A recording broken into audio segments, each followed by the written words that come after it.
সবাইকে নমস্কার। যতনাথ গুরুকা।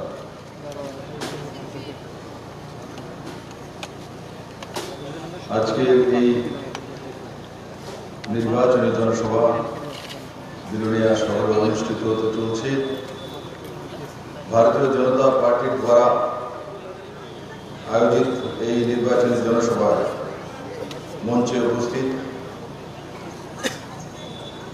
এই বিলোনিয়ার লোকপ্রিয় বিধায়ক এবং বিশিষ্ট আইনজীবী শ্রী অরুণ চন্দ্র ভৌমিক মহোদয়,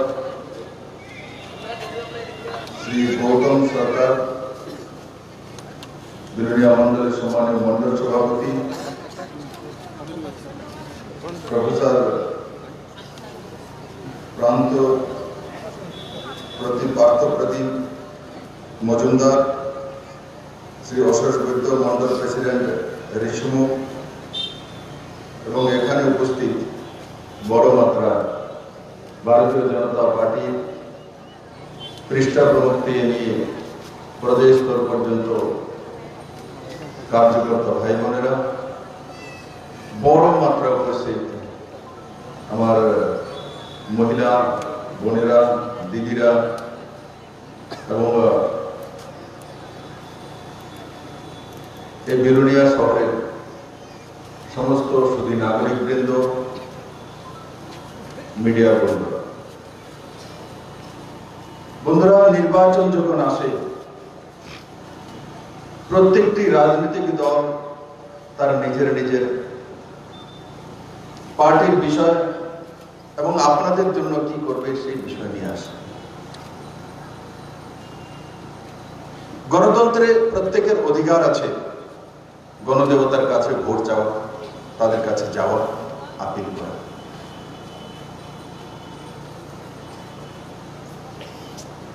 কিন্তু তাই বলে মানুষকে বিভ্রান্ত করে ভোট না চাওয়া,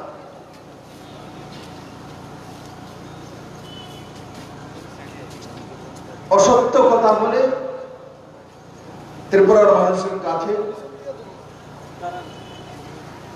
ভোটের আপিল না করা। তার কারণ প্রায় 40 বছর, 25 বছরের টানা সরকার, তার আগে 10 বছরের কমিউনিস্টের সরকার, ওর সিএফডির সময় কমিউনিস্টের প্রথম মুখ্যমন্ত্রী নিপেন বাবু অর্থমন্ত্রী ছিলেন, তার মানে সত্তায় ছিলেন। প্রায় 40 বছর সত্তাতে ছিলেন কমিউনিস্ট পার্টি, লাগাতার 25 বছর, লাগাতার 20 বছরের মুখ্যমন্ত্রী। তো ত্রিপুরার আর্থিক স্থিতি, ত্রিপুরার নওজওয়ানদের স্থিতি, ত্রিপুরাদের বোনেদের স্থিতি কি হওয়া উচিত ছিল? যে 20 বছর লাগাতার মুখ্যমন্ত্রী, তাকে দুনিয়া চিনে গেছে। যে 25 বছর টানা সরকার ছিল, সে পার্টিকে দুনিয়া চিনে গেছে, কিন্তু সেলফ হেল্প গ্রুপের বোনেদেরকে চেনে না।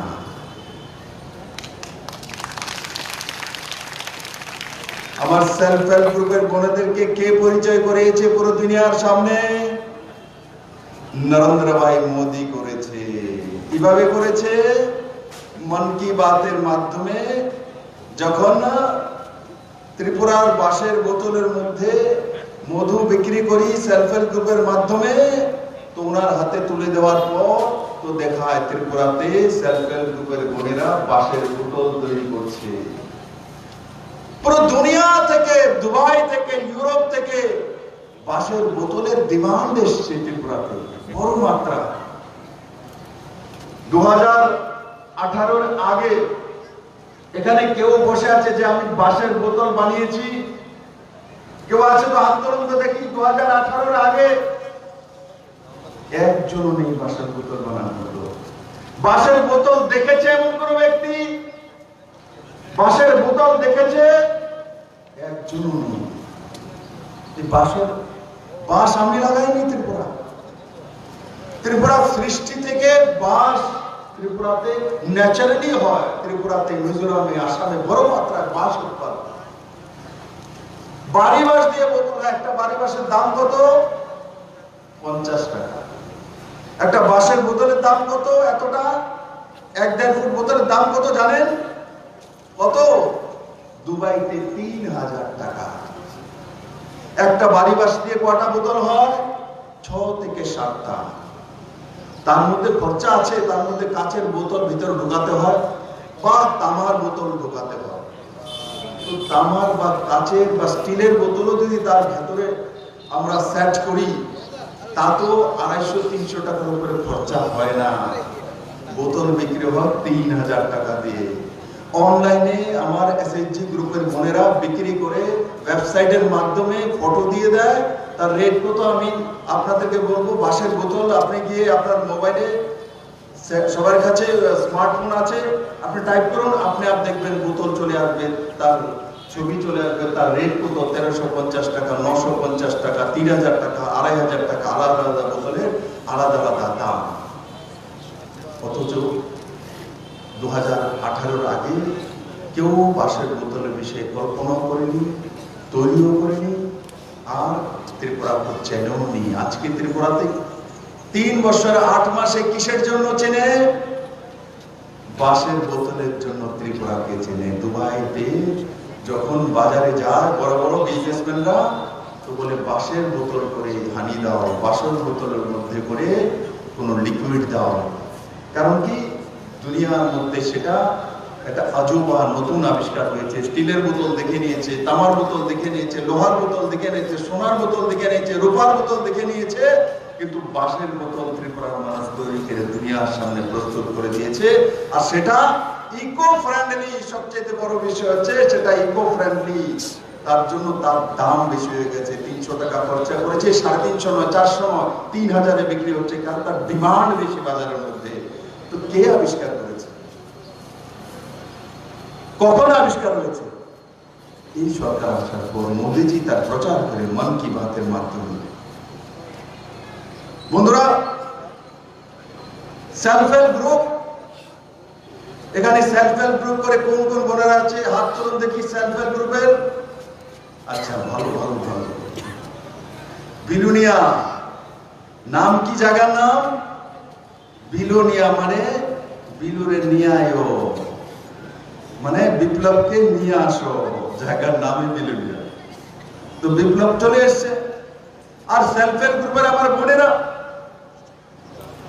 ত্রিপুরাতে 25 বছরের টানা সরকার বলছেন মহিলা সশক্তিকরণের জন্য যদি দুনিয়াতে কেউ কাজ করেছে, কমিউনিস্টরা করেছে।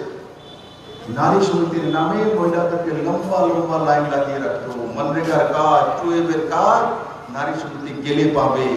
নারী সমিতি করার সঙ্গে সঙ্গে আরেকটা ডেলি দেশের কথাটা করতে হবে। নারী সমিতিকে অন্য ব্যাপার করা যাবে না, শুধু মিশা কথাটা করতে হবে। তার ব্যবস্থা করে দিয়েছিল।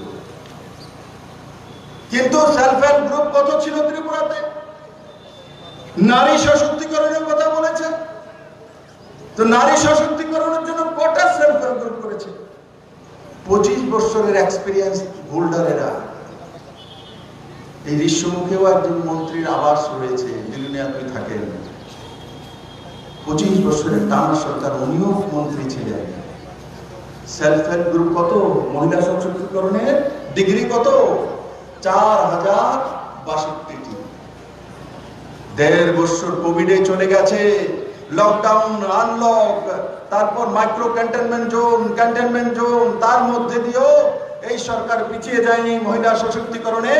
টিআরএলএম এর মাধ্যমে শুধু গ্রামীণ এরিয়াতে 26,062 সেলফ হেল্প গ্রুপ তৈরি করা হয়েছে। তার মধ্যে 2,78,000 মহিলা কাজ করে। 2,78,000 মহিলা কাজ করে। যদি শহরের ইউআরএলএম নিয়ে নেই, আরবান এরিয়ার যদি নিয়ে নেই, তো আরো 4,000, তার মানে 30,000 সেলফ হেল্প গ্রুপ তৈরি করেছে মাত্র 3 বছর 8 মাসে।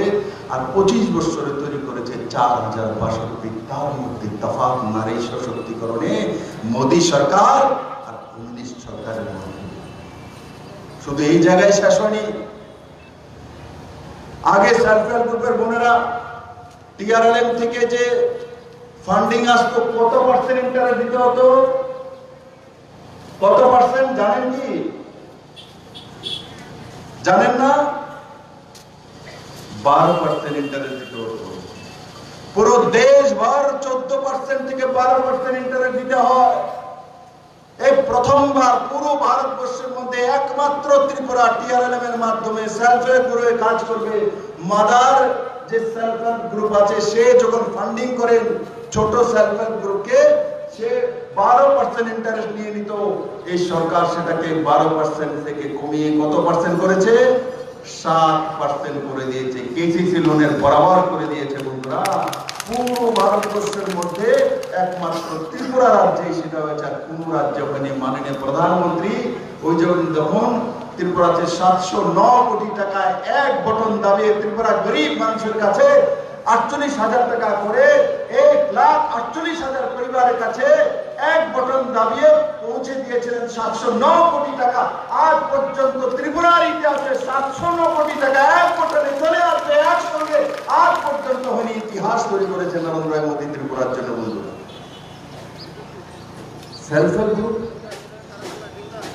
এই সরকার নির্ণয় করেছে যে সেলফ হেল্প গ্রুপে যা তৈরি করবে, জ্যাম হোক, জেলি হোক, আচার হোক, হ্যান্ডলুম হ্যান্ডিক্রাফটের মাধ্যমে যাই তৈরি করবে, বিক্রি করার জন্য বাজার ছিল কি আপনাদের কাছে? কোন স্থায়ী বাজার ছিল না। ম্যানুফ্যাকচারিং এর পর ট্রেডিং এর ব্যবস্থা করতে হয়, সেলের ব্যবস্থা করতে হয়, তবেই গিয়ে তখন ম্যানুফ্যাকচারিং ইউনিট সাকসেসফুল হয়। আগে বোনেরা তৈরি করে মেলার মধ্যে দাঁড়িয়ে বসে তৈরি করেছে। মেলার মধ্যে কোনো রাস্তার পাশে কোনো যেখানে একটা ফেস্ট হয়েছে সেখানে গিয়ে পৌঁছে যেত। কিন্তু ত্রিপুরা সরকার স্থায়ীভাবে আমাদের বোনদেরকে সশক্তিকরণের জন্য, নিজের পায়ে দাঁড় করানোর জন্য, কারণ কি কোনো রাজ্যকে যদি নিজের পায়ে দাঁড় করাতে হয় তো সবার আগে বোনেদেরকে দাঁড় করাতে হয়, মহিলাদের, তবেই সশক্তিকরণ হয় রাজ্যের। বন্ধু, তার আগে হয় না। তার জন্য সরকার কি করেছে? আমাদের যতগুলি সরকারি রেশন শপ আছে নোটিফিকেশন জারি করে দেওয়া হয়েছে যে সরকারি রেশন শপগুলোর মধ্যে ভোকাল ফর লোকালের মন্ত্রণে নরেন্দ্র ভাই মোদীর সমস্ত রেশন শপগুলির মধ্যে, সরকারি রেশন শপের দোকানগুলির মধ্যে লোকাল যে বোনেরা এসএইচজি গ্রুপের মাধ্যমে যাই তৈরি করবে তা বিক্রি করার অধিকার দিয়ে দেওয়া হয়েছে। বাড়ির সামনে রেশনের দোকান, সেখানেই আপনার যে প্রোডাকশন বিক্রি করতে পারবেন তার অনুমতি আপনাদেরকেও দিয়ে দেওয়া হয়েছে সরকারিভাবে। রেশন শপগুলিকেও ডাইরেকশন দিয়ে দেওয়া হয়েছে সরকারিভাবে যে এখানে যারাই তৈরি করবে বোনেরা সেলফ হেল্প গ্রুপের, ওনারা আপনার সরকারি দোকানের মধ্যে বিক্রি করবে। তার জন্য আপনি হয়তো কিছু একটা কমিশন নিয়ে নেবেন, যেটা ফিক্স থাকবে আপনারা সেলফ হেল্প গ্রুপের মধ্যে, কিন্তু বিক্রি আপনার দোকানে করতে পারবে তার ব্যবস্থা এই সরকার করে দিয়েছে। আর এর চাইতে বড় বিষয়, দুনিয়ার সবচেয়ে বড় মার্কেটিং চেইন হচ্ছে অ্যামাজন গ্রুপ। দুনিয়ার সবচেয়ে বড় মার্কেটিং চেইন,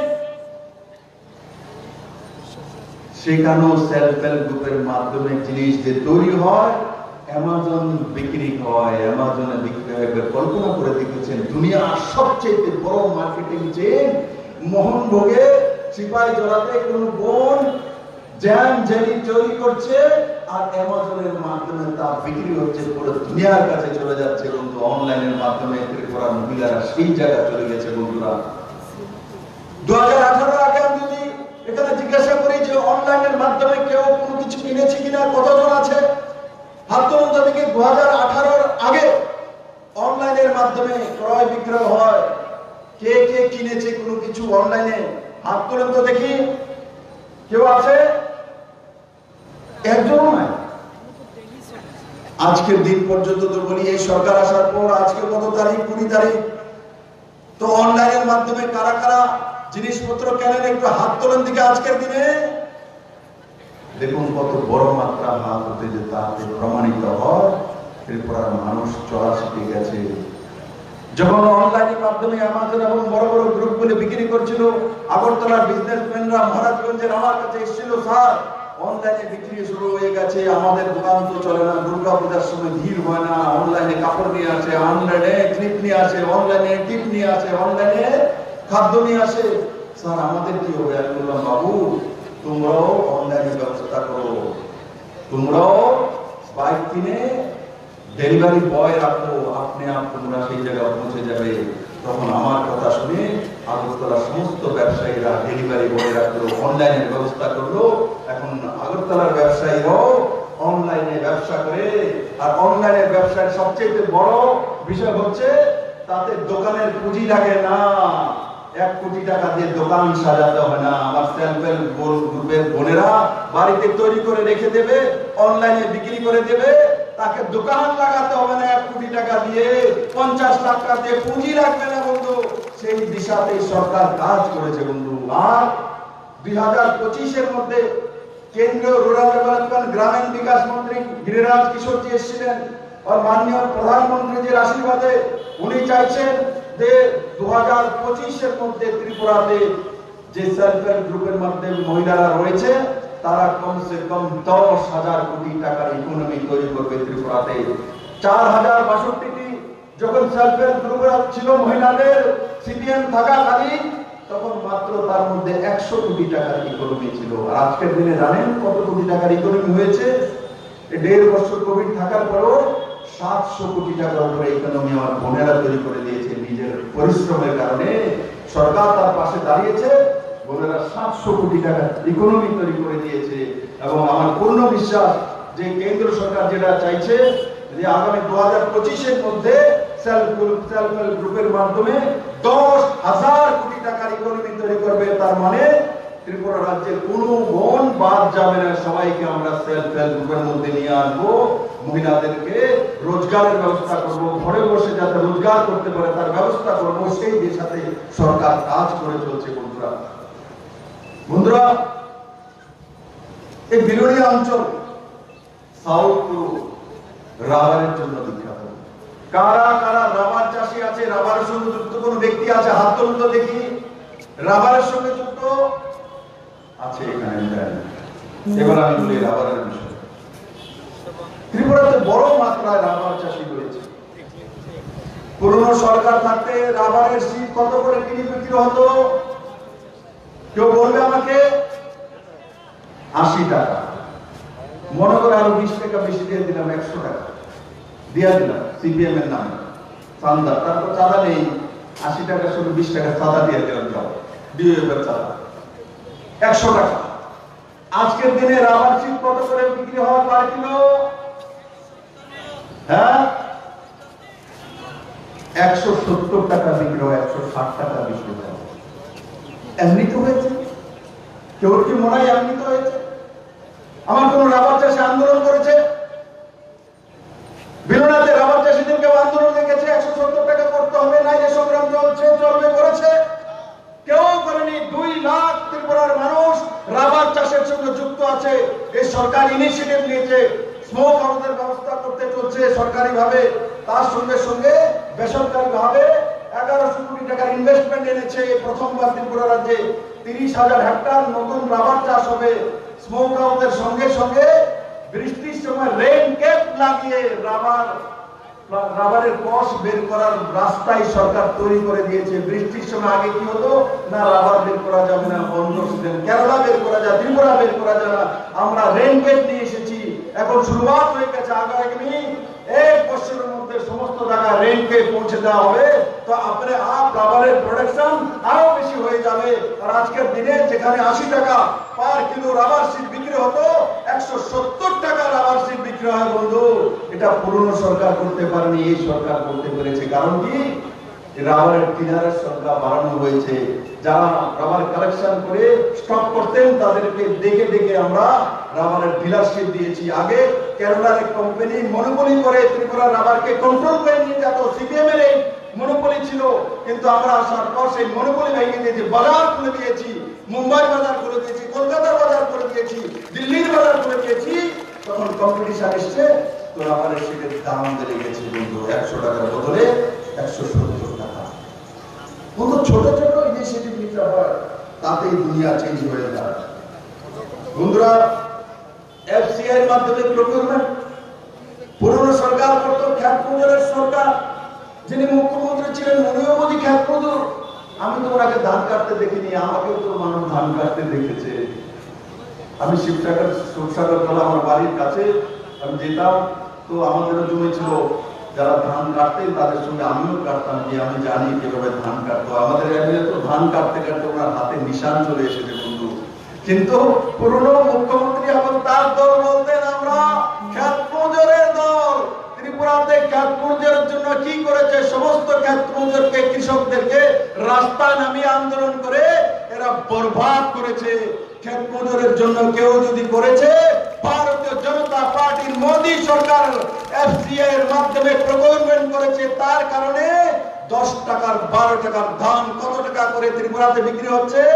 18 টাকা, 19 টাকা, 20 টাকা করে পার কিলো ধান বিক্রি হচ্ছে, যেখানে 10 টাকা 12 টাকা ধানের কিলো বিক্রি হতো বন্ধু। সেটাও পুরনো সরকার করেনি, এই সরকারই করেছে। আর প্রধানমন্ত্রী কিষাণ সম্মান নিধি, বিলুনিয়ার গ্রামে গ্রামে যাদের কাছে জমি 1 টুকরা আছে তাদেরকেও চিহ্নিত করে প্রধানমন্ত্রী কিষাণ সম্মান নিধি, যে কোনো দলের, যে কোনো পন্থের, যে কোনো ধর্মের হোক, কাউকে দেখা হয়নি কোন পার্টি, কোন দল, কোন মানুষ, কোন জায়গা থেকে এসে, প্রত্যেকের জন্য এই পর্যন্ত 2,33,000 উপরে প্রধানমন্ত্রী কিষাণ সম্মান নিধির মাধ্যমে ত্রিপুরার গরিব কৃষকদের কাছে কত টাকা গিয়েছে? 6,000 টাকা করে। কত টাকা? 3 টাকা, 4 টাকা, 5 টাকা না বন্ধু, 333 কোটি টাকা ত্রিপুরা গ্রামীণ গরিব কৃষকদের কাছে গিয়েছে। এই টাকা ত্রিপুরাতে কোনোদিন আসতো না। বিলুনিয়াবাসী, আপনারা জাগ্রত দেবতারা, আপনারা শিক্ষিত মানুষ, আপনারা ত্রিপুরার সবচেয়ে অগ্রণী ভূমিকার মানুষ। আপনারা ত্রিপুরার প্রত্যেকটি অফিসে যখন আমরা যাই, শুধু বিলুনিয়ার লোক দেখা যেত, সে প্রশাসনে হোক, পুলিশে হোক, ব্যবস্থাতে হোক। আজকে আমি বিলুনিয়াতে এসে বলছি যে ত্রিপুরাতে কিষাণ সম্মান নিধির মাধ্যমে 2,33,000 পরিবারকে 333 কোটি টাকা পাঠিয়েছে। একজন কৃষককে 1 পয়সা কমিশন দিতে হয়নি বন্ধু, বিনা কমিশন তার অ্যাকাউন্টে সেই টাকা পৌঁছে গেছে। তার ব্যবস্থা নরেন্দ্র মোদী সরকার করেছে বন্ধুরা। তার সঙ্গে সঙ্গে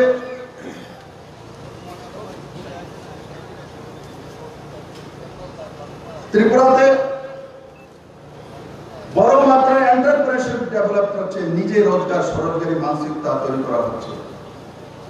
আমি বিভিন্ন জায়গায় উদাহরণ দিয়েছি, আপনারা জাগরুক দেবতা, আমিও আপনাদের সামনে একটা উদাহরণ দেব, কারণ আমি না বললে মানুষ উৎসাহিত হবে না। হীরালাল দাস বয়স 40 বছর, খোয়াইতে তার ভাই, খোয়াইতে তার ভাই। পড়াশোনা কতটা পর্যন্ত করেছে? 10th পাস করেনি, 9 পর্যন্ত পড়াশোনা করেছে। আমি যখন বলেছিলাম যে হাঁস পালন করো, তো সমস্ত কমিউনিস্টরা পুরো দুনিয়াতে মিলে বিপ্লবদের বলে হাঁস পালতে বলে, সবাই করতে জেনে আইসি হাঁস পালতে বলে। আমরা বলি লাইনে ধরো, আন্দোলন করো, আর একবার হাঁস পালতো, গরু পালতো, মুরগা পালতো।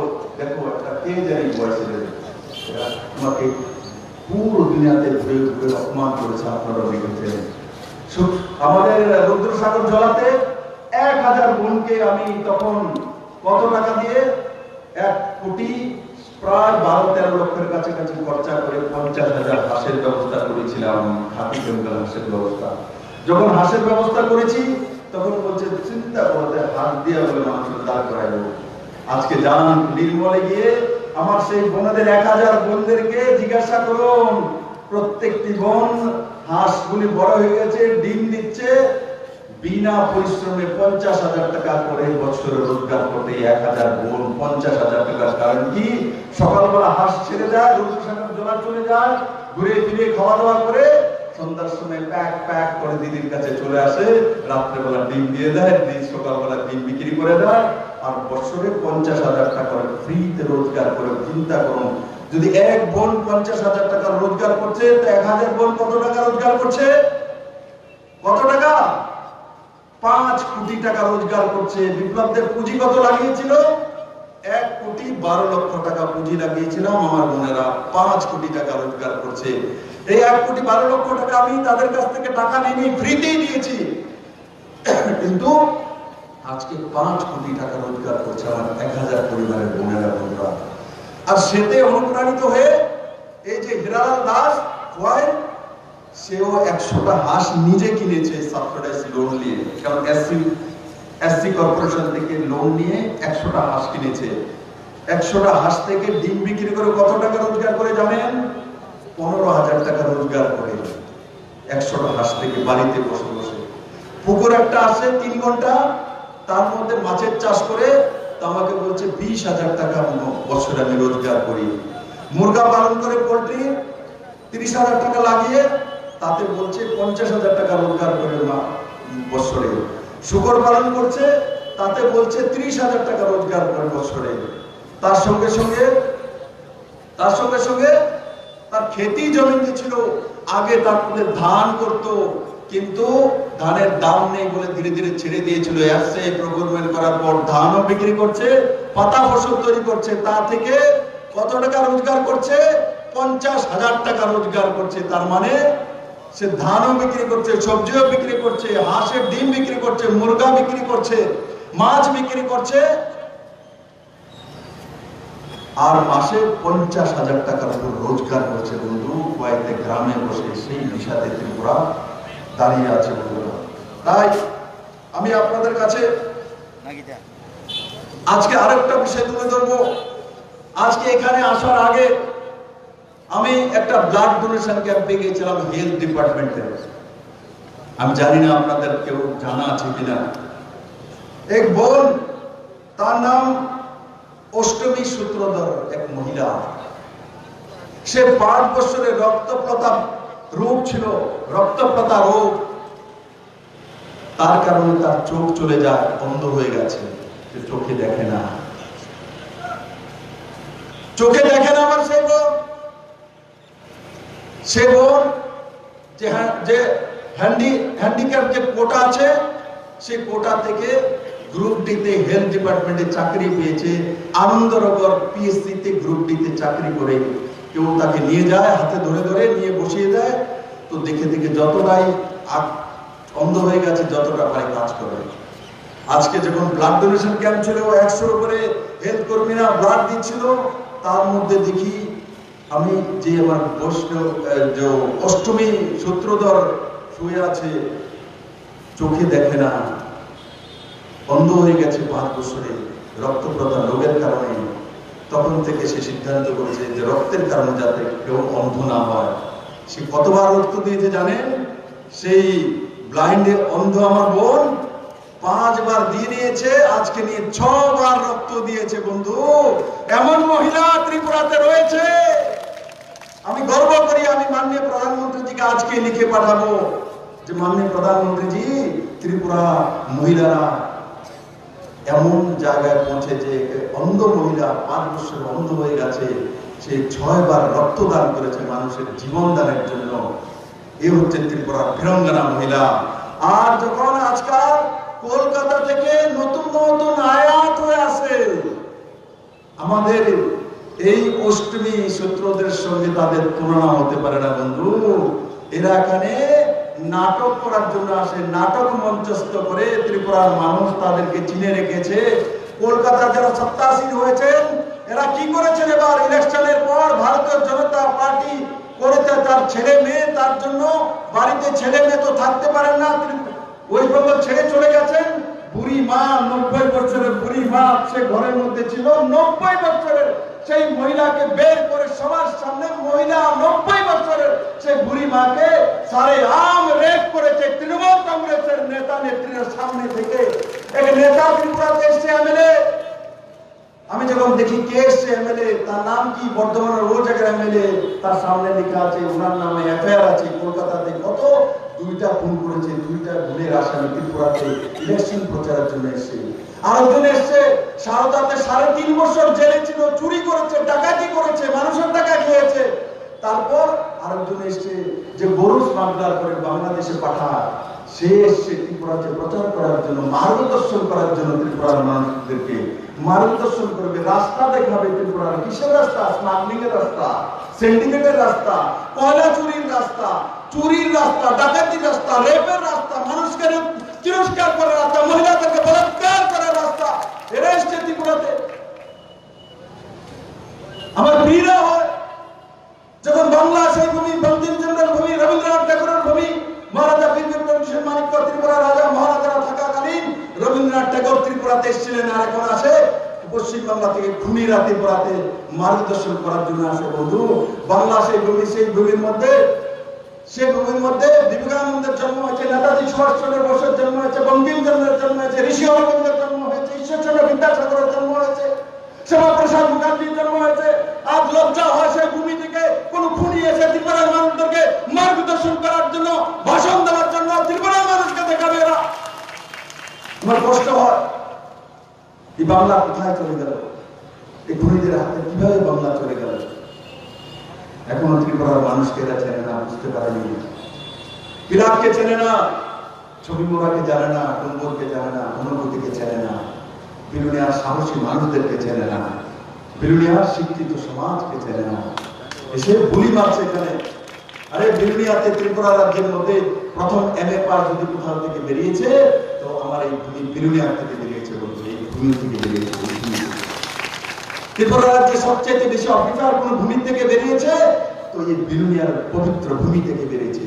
ত্রিপুরা রাজ্যের সবচেয়ে সাহসী বীরাঙ্গনা মহিলা যদি কোনো ভূমিতে আছে, তো বিলুনিয়ার মধ্যে আছে, তাওয়াতের মধ্যে আছে। কোন তেজস্বী মা যদি রয়েছে পুরো দুনিয়ার মধ্যে, এই সাউথের ভূমির মধ্যে রয়েছে। বন্ধু, এখনো ত্রিপুরাকে এরা চিনে না, মনে করছে ত্রিপুরা ছোট্ট রাজ্য, আমরা গিয়ে বলবো আর আমাদের সঙ্গে চলবে। এবার ইলেকশনে টের পাবে, আমার বিধায়ক বলতে 4টা-6টা করে ভোট পাবে। এটা ত্রিপুরাকে তিরস্কার করে ত্রিপুরাকে পাওয়া যায় না। বন্ধু, ত্রিপুরা যখন ডেভেলপমেন্ট নিয়ে চলছে, সবকা বিকাশ নিয়ে চলছে, ইনফ্রাস্ট্রাকচার ডেভেলপমেন্ট হচ্ছে, হেলথে ডেভেলপমেন্ট হচ্ছে, ত্রিপুরা যখন লাগাতার বিভিন্ন কাজের জন্য কেন্দ্র সরকার থেকে পুরস্কার পাচ্ছে।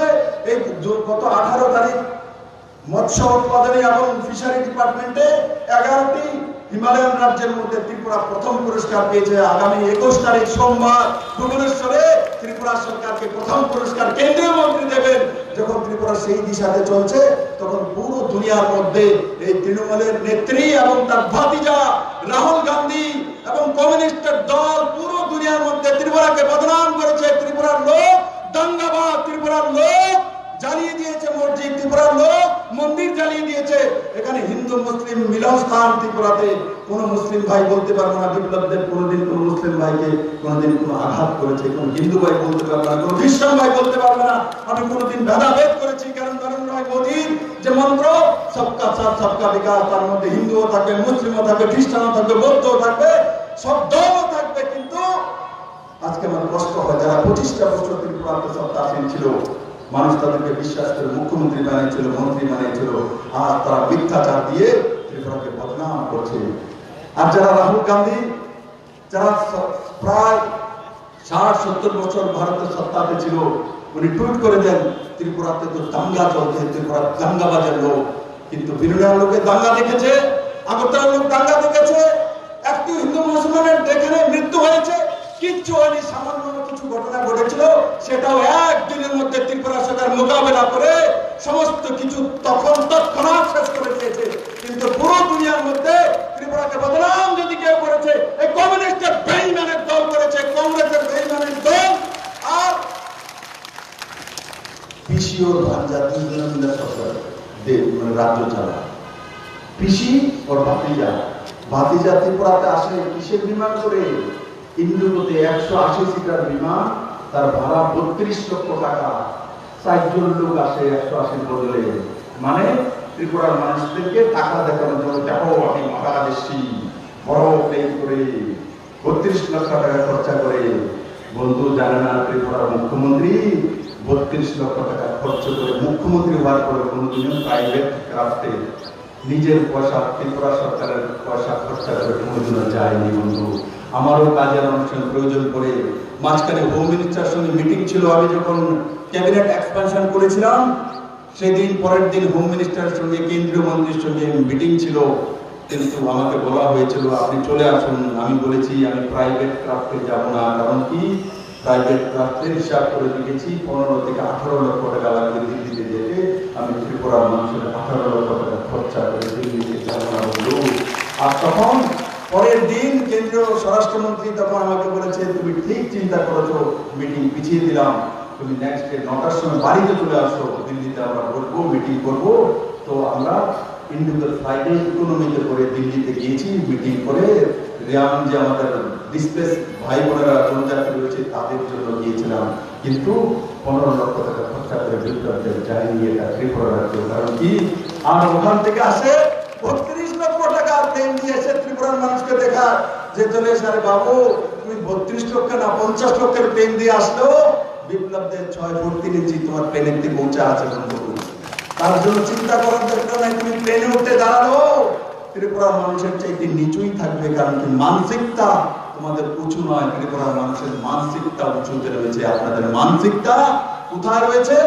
আপনাদের মানসিকতা কয়লা চুরিতে রয়েছে, গরু চুরিতে রয়েছে, ডাকাতিতে রয়েছে, সিন্ডিকেট বাজিতে রয়েছে, ক্যাডারবাজিতে রয়েছে, লোকসান করাতে রয়েছে, মানুষকে রেপ করাতে রয়েছে।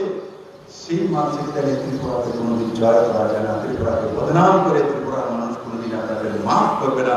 আপনারা পুরো দুনিয়াতে আজকে ত্রিপুরার নাম নিয়ে মহারাষ্ট্রে দাঙ্গা হয়ে যাচ্ছে, যে ত্রিপুরাতে সমস্ত হিন্দু মুসলমানের দাঙ্গা হচ্ছে, তো মহারাষ্ট্রের মধ্যে দাঙ্গা লাগিয়ে দিয়েছে। কারা লাগিয়েছে? কে লাগিয়েছে? এই তৃণমূলের নেতা নেত্রী और কাংগ্রেসের রাহুল গান্ধী এবং সিপিএম এর লোক মিলে সব একসঙ্গে। আরে বিপ্লব দেব আর মোদীকে যদি হারাতে হয় তো ময়দানে আসো, ত্রিপুরার ময়দানে আসো। যদি হারাতে হয় এভাবে ত্রিপুরাকে বদনাম করে কোনোদিনও ত্রিপুরাকে জিতা যায় না। যদি বদনাম করতে হয় তো বিপ্লব দেবকে করো। 37 লক্ষ ত্রিপুরাবাসীকে বদনাম করবে না। 36 লক্ষ ত্রিপুরাবাসী আবিষ্কার বিপ্লব দেব। বিপ্লব দেব কোনো নেতা ছিল না, কোনো রাজার ছেলে ছিল না, কোনো মন্ত্রীর ছেলে ছিল না। 2015 আগে বিপ্লব দেবকে কেউ জানতো না। 2018-তে যখন মুখ্যমন্ত্রী আপনারা করেছেন, পুরো দুনিয়ার লোক জেনেছে যে 36 লক্ষ ত্রিপুরাবাসীর আবিষ্কার বিপ্লব দেব। বিপ্লব দেব অন্য কেউ আবিষ্কার না, বিপ্লব দেব 37 লক্ষ ত্রিপুরাবাসীর আবিষ্কার। বন্ধু, আমি গর্ব করি আমাকে ত্রিপুরার মানুষ আবিষ্কার করেছে। আমাকে অন্য কেউ আবিষ্কার করেনি, কেউ নাম দেয়নি। আমার পার্টি আমাকে সভাপতি বানিয়েছে, নরেন্দ্র মোদী আশীর্বাদ দিয়েছে ত্রিপুরার জন্য। 37 লক্ষ ত্রিপুরাবাসী আমাকে দুনিয়ার সামনে চিনিয়েছে। উনি হচ্ছেন বিপ্লব দেব। ওনার জন্ম অবিভক্ত সাউথ হয়েছে, মাতাবাড়ির কাছে ওনার বাড়ি রয়েছে। আগে আমাকে 15 আগে কেউ জানতো না। বলুন তো 2015 আগে বিলিয়নিয়ার কতজন জানতেন? আমাকে হাত তুলুন তো দেখি। 2015 আগে কে কে জানতো এখানে? কেউ জানে না। দুইজন লোক জানতো শুধু আমাকে। আজ পুরো দুনিয়া জানে বিপ্লব দেবকে। কার কারণে জেনেছে? আমার সামনে যেমন মায়েরা বসে আছে, দুহাত তোলে আমাকে সবসময় আশীর্বাদ দেয়। আমার বোনেরা ভাইয়েরা আছে, গুরুজনেরা রয়েছে। আপনাদের আশীর্বাদ কারণে পুরো দুনিয়াতে চিনে গেছে যে ত্রিপুরার মানুষ আবিষ্কার করতে পারে। জিরো থেকে সত্তা নিয়ে এসেছে। আর বিপ্লব দেবের মতো সাধারণ ছেলেকে এনে মুখ্যমন্ত্রী বানিয়ে দিয়েছে। এটা হচ্ছে ত্রিপুরার মানুষ। আগে ত্রিপুরার মানুষকে যেন বুঝো, তারপর ত্রিপুরার মানুষকে জেতার চেষ্টা করো বন্ধুরা। তাই বন্ধুরা, আজকে যে বড় মাত্রা এখানে আগেও যোগদান করেছিল, কমিউনিস্ট পার্টি ছেড়ে 700 ভোটার ভারতীয় জনতা পার্টিতে যোগদান করেছে। আমি সবাইকে ভারতীয় জনতা পার্টি স্বাগত করি। আর এই ময়দান থেকে আমি সমস্ত কমিউনিস্টের বন্ধুদেরকে বলবো, আর কমিউনিস্ট করে কি হবে বন্ধু? কমিউনিস্ট করলেও তো আপনি যদি কমিউনিস্ট করেন তবু প্রধানমন্ত্রী আবাস যোজনা ঘর দিয়ে দেয়। এখানে কোনো পার্টি করলে ঘর পাবে, পার্টি না করলে ঘর পাবে না। পার্টি করলে চাকরি পাবে, পার্টি না করলে চাকরি পাবে না। সেগুলি সমাপ্ত হয়ে গেছে। চলে আসুন সবাই, একটাই ঘর, নরেন্দ্র মোদী সবকা সাথ সবকা বিকাশের ঘর। কোনো পার্টি করার কোনো দরকার নেই। সব পাবেন, যাই হবে মিলে মিশে সবাই খাবো, সবাই চলবো, সবাই থাকবো। ত্রিপুরা রাজ্য আমরা মিলে মিশে ত্রিপুরাকে ডেভেলপ করবো। 1.5 বছর আমার হাত থেকে চলে গেছে। আমি জানি আমাকে দেখলে সমস্ত মায়েরা বোনেরা তাকিয়ে থাকে, সে কবে দেখবো, আমার ছেলের চাকরিটা কবে হবে, আমার বাড়ির সামনে রাস্তাটা কবে, আমার লাইটটা কবে জ্বলবে। বন্ধু, বিলোনিয়া যে নগরপালিকা আছে তার জন্য বড় মাত্রা টাকা স্যাংশন করেছে। এডিবির মাধ্যমে স্যাংশন হয়ে গেছে 1600 কোটি টাকা। বিলোনিয়াতে বড় মাত্রা কাজ হবে বন্ধু। এমএলএ মহোদয় সেই বিষয়ে অবগত আছেন। বিলোনিয়ার মানুষও জেনে গেছে যে 457 কোটি টাকা অলরেডি আমাদের এডিবি পাঠিয়ে দিয়েছে। সেগুলো ইলেকশনের পরে কাজ শুরু হয়ে যাবে। আপনাদের পুরো শহরকে সুন্দর করে ড্রেন করে সাজানো, রাস্তা তৈরি করা, লাইটের ব্যবস্থা করা, জলের ব্যবস্থা করা, নিকাশনের ব্যবস্থা করা, সেগুলো করা হবে বন্ধু।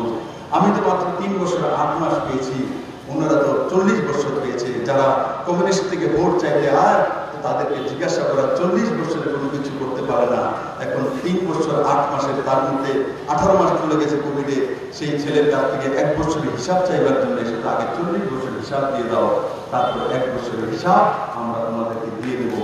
তাদের কাছ থেকে 40 বছরের হিসাব চাওয়া বন্ধু, 40 বছরের হিসাব দিন, আর তারপরে 1 বছরের হিসাব আমাদের ছেলের কাছ থেকে আমরা নিয়ে নেব। আমি আছি, আমি এত তাড়াতাড়ি যাওয়ার নাই, কারণ কি ত্রিপুরাকে সর্বশ্রেষ্ঠ রাজ্য বানানোর আমরা সিদ্ধান্ত নিয়েছি। নরেন্দ্র মোদী সর্বশ্রেষ্ঠ ত্রিপুরা বানানোর সিদ্ধান্ত নিয়েছে। আমি বলি না ত্রিপুরার সবকিছু হয়ে গেছে, কিন্তু ত্রিপুরার অনেক কিছু হয়ে গেছে। আজকে স্বনির্ভর মানসিকতা, আত্মনির্ভর ভারত, আত্মনির্ভর ত্রিপুরা, আর তারপরে বিভিন্ন যোজনার মাধ্যমে ত্রিপুরাকে ঢেলে সাজানো হচ্ছে, চাকরি বাকরি সবকিছু হচ্ছে বন্ধু, কিন্তু একদিনে সবকিছু হয় না। আমি আপনাদের কাছে নিবেদন করবো, আগামী 25শে নভেম্বর সবাই ঘর থেকে বেরে, আর এখান থেকে বোনেরা যখন, ভাইয়েরা যখন, গুরুজনেরা বাড়িতে যাবেন, আশপাশে যারাই আছে বিরোধী পার্টিতে, তাদেরকে স্বাগত করে, তাদের চা খাওয়ানো, তাদের বলুন বিপ্লব দেব এসেছে, স্বাগত করেছে, চলে আসুন আপনারা, কোথায় থাকবেন, একসঙ্গে থাকবো, এক জায়গায় থাকবো, বিরুনাকে ডেভেলপ করবো, ত্রিপুরাকে সর্বশ্রেষ্ঠ বানাবো, প্রতি ঘরে ঘরে রোজগার দেবো। নরেন্দ্র ভাই মোদী আছে তো সব কিছু হবে। মোদী হ্যাঁ তো মুমকিন হ্যাঁ, মোদী হ্যাঁ তো মুমকিন হ্যাঁ। সেই দিশাতে আমরা সবাই মিলে কাজ করব। আমি সবার কাছে আশা করব যে আপনারা 25শে নভেম্বর ঘর থেকে বেরিয়ে ভারতীয় জনতা পার্টি এই যে প্রার্থীরা রয়েছে, আমি সবাইকে মঞ্চে ডাকবো এবং মঞ্চে আপনারা চলে আসুন। সমস্ত প্রার্থীদেরকে বিপুল ভোটে পদ্মফুল চিহ্নে ভোট দিয়ে রেকর্ড করে বিরুনিয়াবাসী এক নতুন ইতিহাস তৈরি করবে। আর একসঙ্গে আমি সবাইকে বলবো, মুষ্টি বন্ধ করে একবার বলুন, হাত উঠান উপরে, আমার মতো মুষ্টি বন্ধ। যারা মুষ্টি বন্ধ করতে না, সিপিএমের কি সবাই মুষ্টি বন্ধ করুন, বলুন ভারত মাতা কি, ভারত মাতা কি, নরেন্দ্র ভাই মোদী কি, নরেন্দ্র ভাই মোদী কি, জেপি নড্ডা কি, বিলুনিয়াবাসী কি, বিলুনিয়াবাসী কি। সবাইকে অনেক অনেক ধন্যবাদ। এবার আমি একটু পরিচয় করে দিচ্ছি, আমার ক্যান্ডিডেটরা এখানে আছে, তো একবার দাদা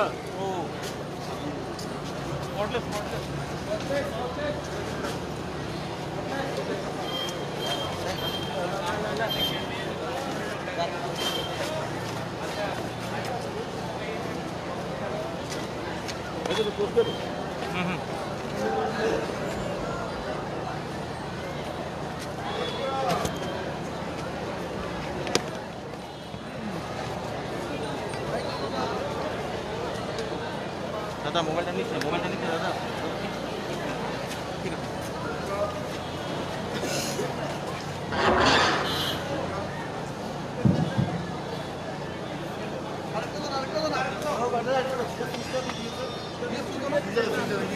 হ্যালো বন্ধুরা, আমাদের মধ্যে সমস্ত ক্যান্ডিডেটরা আমার সঙ্গে মঞ্চে আছে, আমি তাদেরকে সবাইকে স্বাগত জানাই। 1 নম্বর থেকে শ্রীমতী কবিতা রানী দাস সরকার, 2 নম্বর থেকে শ্রীমতী মুকুল সরকার, 3 নম্বর থেকে শ্রী ধ্রুবপ্রসাদ মজুমদার, 4 নম্বর থেকে শ্রীমতী শিখানাথ, 5 নম্বর থেকে শ্রীমতী রঞ্জিতা দাস, 6 নম্বর থেকে শ্রী বাবু ভৌমিক, 7 নম্বর থেকে শ্রীমতী রীনা দাস, 8 নম্বর থেকে শ্রী অনুপ চক্রবর্তী, 9 নম্বর থেকে শ্রীমতী স্বপ্না চৌধুরী, 10 নম্বর থেকে শ্রী মৃণাল দাশগুপ্ত, 11 নম্বর থেকে শ্রীমতী চম্পা পাল, 12 নম্বর থেকে শ্রী নিখিল চন্দ্র গোপ, 13 নম্বর থেকে শ্রীমতী দীপা পাল মজুমদার, 14 নম্বর থেকে শ্রী বিশ্বনাথ দাস, 15 নম্বর থেকে শ্রীমতী স্বপ্না চৌধুরী ভট্টাচার্য, 16 নম্বর থেকে শ্রী